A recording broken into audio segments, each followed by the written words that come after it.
Councillor Mercer. Thank you.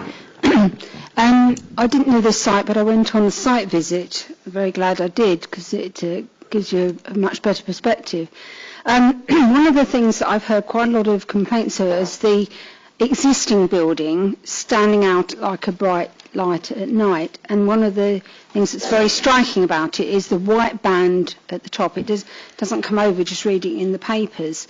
But perhaps the officer could come back in a minute.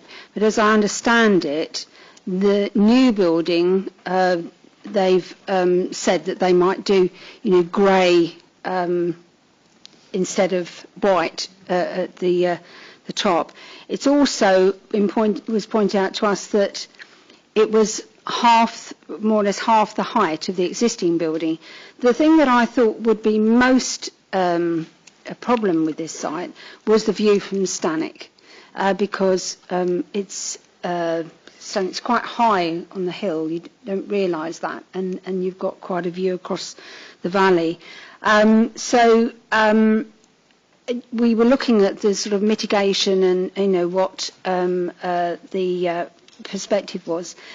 And although there is a problem with having a big shed there, I think the existing one is probably more of a problem than the new one, albeit it'll be closer, because it is higher and it's got this white cladding at the top, whatever they call it. Thank you, Chair. Yes, just on the landscape, I will go back to the landscape consultant's conclusion, where he says the planning application will give rise to adverse landscape and visual effects and will, as a consequence, bring about a substantial landscape and visual change to the application site and the immediate locality. He goes on to say the extent and nature of those adverse effects in the context of the location of the site adjacent to the development at Warth Park Phase 2 and the proposed mitigation measures are not, however, of such overall significance that they should weigh unduly in the planning balance. So I just wanted to go back to that. Councillor Mercer, you mentioned the white banding at the top of the building. That is what is proposed.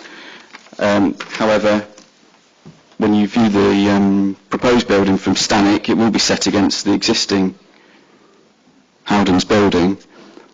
So that you could argue that white band won't serve any purpose because it won't be read against the skyline. So there is a condition recommended in on the report that further details are submitted for approval in terms of the material treatment of the building.